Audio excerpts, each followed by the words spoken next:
The Women's Coalition of Zimbabwe has been leading from the forefront. It is part of the ongoing efforts to fight COVID-19 in communities at the district, provincial, and national levels. The coalition has kept abreast with COVID-19 trends and has kept informing communities as to keep safe, joining the government and World Health Organization efforts to keep the pandemic suppressed. Now, while we are in a crisis, the Women's Coalition knows society is dealing with other diseases such as HIV and malaria. Dr Mildred Mushunje from the Women's Coalition Health Cluster is here to create awareness on how women have shown strength in fighting this pandemic and enlighten others on what role to play in ensuring good health and dignity of women and girls even in crisis such as COVID-19. This is Identities Umhlobo for all your social and economic conversations with Nyari Mashayamombe. As said, I have the pleasure of having Dr. Mildred in the studio. Welcome, Doctor. Thank you so much, Nyari, for having me and for having the Women's Coalition on this program. Absolutely. So, Doc, what do women want, even during COVID-19? Nyari, thank you so much. I think, first of all, we need to understand that the Women's Coalition is a network of organizations working at different levels. As you rightly said right at the beginning, we have a presence at the national, at the district and community levels. So in all of those structures, women have been very active in the response to COVID-19. I think when this was declared a disaster or a public health issue of concern, as a Women's Coalition, we constituted ourselves into a working body, into a working mechanism to respond. So we have organizations that are at the community level that are providing frontline assistance, including some have set up their organizations, their offices as isolation centers. Right. Some are providing relief in the form of food. Some have been able to mobilize the PPE, which is so critical at this point. So back to your question about what women want. It's not so much about what women want. I think it's about what is it that women are doing and what support should women be having to be able to do what they are currently doing. Continue doing the work that they were effectively. doing. Right. I think, as we know, when a crisis happens, women are the ones that are affected most. So women are primary carers by de facto. They happen to be in the home more often than men. So what this COVID has done is just increased the workload on them. If you remember from the era of HIV and AIDS, when we're talking about home-based care, it was the women who went out there and provided the home-based care. And the men came in when it was now being paid to. Well, yes, when there was an economic value to it. Yeah. So for a long time, women have borne the brunt of of this home-based care. They've had to sacrifice a lot of their time. So again, it seems we were replaying the HIV and AIDS era with COVID. We are asking people to be cared for at home, and who are we asking? Obviously, it's the women. Very few. I think there have been very few incidences where we see men coming to the forefront to provide the care, but otherwise it's been women.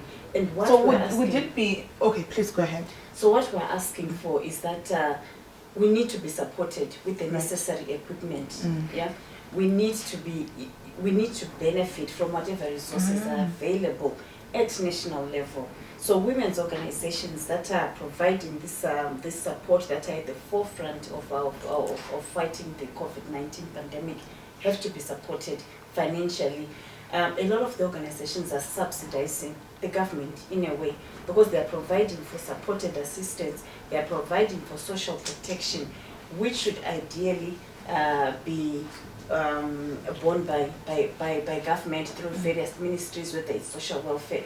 I think there have been efforts, we acknowledge in that direction, but I think there's so much more that can be done to step up the efforts and also bring on board the women's organizations and the various activities that we're involved in.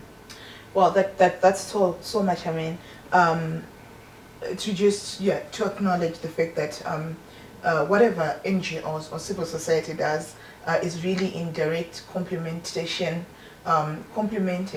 the government's efforts, because at the end of the day, the responsibility mainly lies in the government. So I think it's very, very understandable. So my question was going to say, what do you not have right now? So you've spoken about you need support, financial support. The government is also struggling.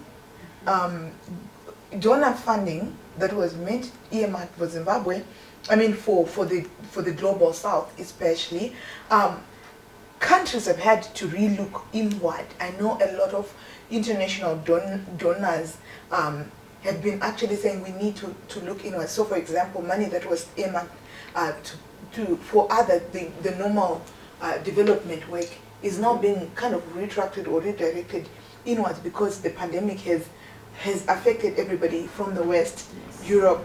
So the question then becomes, what other sort of resources can Zimbabwe have? What can Zimbabwe do with what it has? What can women do with what they have? For us to defend our families, our communities from the COVID pandemic. So there's been a lot of mobilization by organizations within the resources that they have. So those that work with various funding partners have been asked to, or they have requested to reprogram, to change the scope and focus of what they've been doing, so that is redirected towards the COVID-19 response. And a lot of that has also included what we call mainstreaming COVID into our activities. So obviously there are disadvantages with that, because it means resources that would have ideally gone maybe to work around reproductive health, for instance, around community-based initiatives that speak to development, are now being channeled towards the COVID-19 response. So ideally, we should have a basket that is that targets women's organizations for the COVID-19 response. So we're not having to take from other programs that are already running. A lot of the women's organizations had programs, gender-based violence, HIV and AIDS, sexual reproductive health and rights. Such programs are going to suffer in a way. So whatever milestones would have made in those various programs, it means now as we mainstream COVID, we are stretching the little resources that are there to cover for all these other for the additional component of the COVID-19. I do know that there's been a lot of from community, as you mentioned, that women's organizations have redirected their efforts. Some have actually opened the centers to become, centers where people can get help, whether it's food, whether it's medication, whatever it is that they are getting. And here you are also saying that there is need for a basket of funding. But I still have a question that I want us to answer when we come back from the break. The question of where money used to come from a lot. As I said, the West, Europe have been hit hard, and everybody has been suffering. And there's been a pushback of the rights of women and girls and vulnerable communities.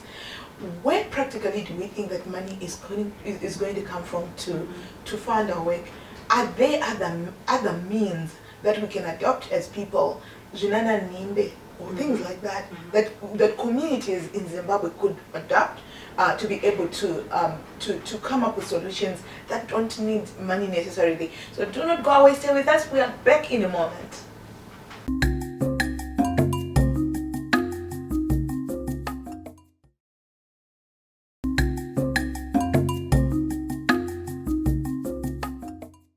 Welcome back to your favorite show, Identities, Umhlobo, where we're talking about issues that affect you, social, economic issues that touch our lives every day. And in the studio today, I have Dr. Mildred Mushunje. She's representing the Women's Coalition of Zimbabwe, and we're talking about the role that women are playing in ending, in fighting and ending the COVID-19.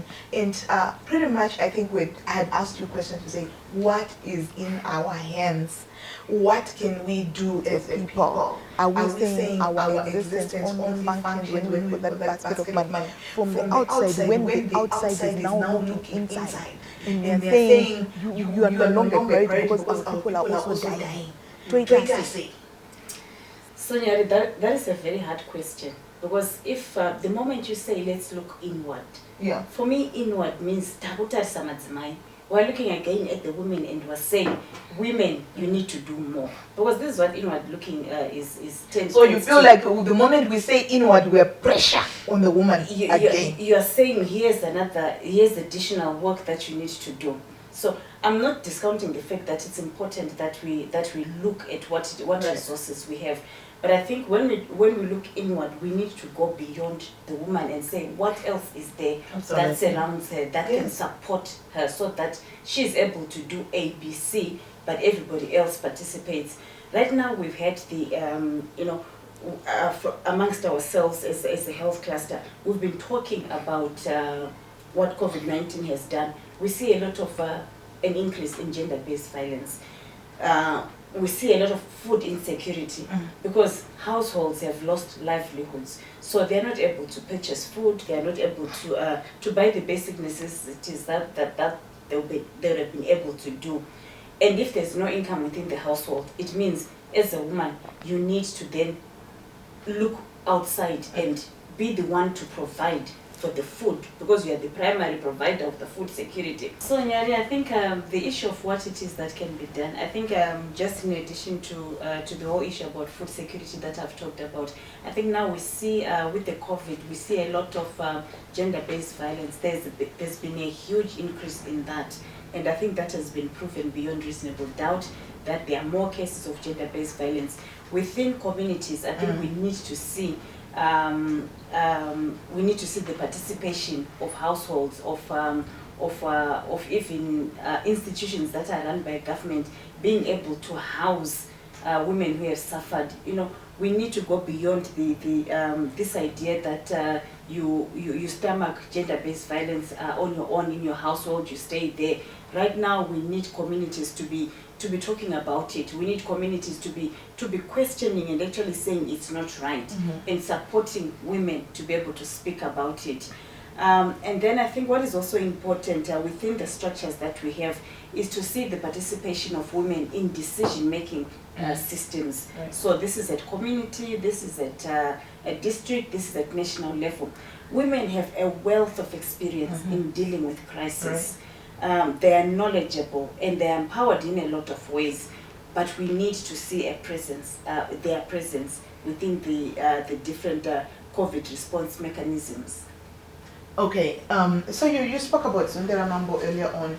You spoke about what women need in terms of being in leadership. But what can we do with men? What can men do within communities? What can, the community, because they say it takes a village to raise a child. I do feel that there is a lot that communities can come up with over and above the government initiatives. Within the communities, we have gender male champions. These are men who advance women's empowerment, gender equality. So we have traditional leaders who have embraced the importance of working with women for their empowerment. So they will go out there and they will talk about the importance of making sure that we have women participating at decision-making levels. So I think when we have male champions such as the traditional leaders, the local leadership, I think they are people that are listened to. And because they are the male champions, then the communities, it behoves the community to follow suit. So we do have a lot of traditional leaders that have embraced the notion of gender equality and women's empowerment. And within the COVID-19 response, we're working closely with them within the communities. And we need to celebrate those because they are contributing in a very positive way. And when we are talking about traditional leaders and women's issues, actually, and girls' issues as well, I think we cannot ignore the fact that, as you had alluded earlier on, that there's been an increase in gender-based violence due to COVID-19, and the government has in spaces actually acknowledged the same. I think it's also important for us to especially emphasize the role that traditional leaders in communities and societies, neighbors, have in ensuring that women and girls and children, the vulnerable, are protected. Because of COVID, we are not, NGOs are not going to be there. The government is not going to be everywhere. But the local leadership, the local leaders, my chiefs, village heads cannot, I think these are people that can actually work closely with women to make sure that there's protection of women, the protection of the vulnerable groups, so that there is not a perpetuation of abuse and violence. So when we come back, we want to hear what the ideal looks like from the Women's Coalition of Zimbabwe. Don't go away, stay with us.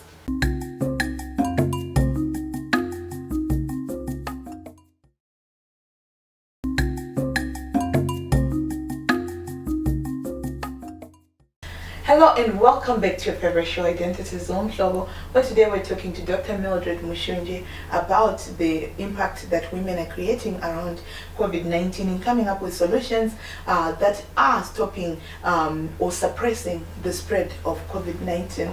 And we've discussed how the government can help. We've discussed how the NGOs have been helping. We also now we're discussing again about how society can, how do we bring these things together, Doc? I think largely the response mechanism is still centered around government leadership, which we have respect for, and I want to go back to the issue of government's position around devolution, where government has been clear to say that they're going to devolve decision making to the province, to the districts, and resourcing. So if we can have that approach where communities become resourced with what is required for them to be effective, I think this is one way of doing it. So at national level, we might have the policies being made and providing guidance in terms of how to respond at community level. But I think ultimately the response has to be, as we are seeing now, has to be community driven, because that is where the people are. So it has to be led by the community and it has to be owned by the community. So even after COVID, there will be other crises as well. If the communities have a sense of ownership around what they are doing, then come next crisis, we know that communities will take leadership. And in this instance, when we talk about communities, it's largely women.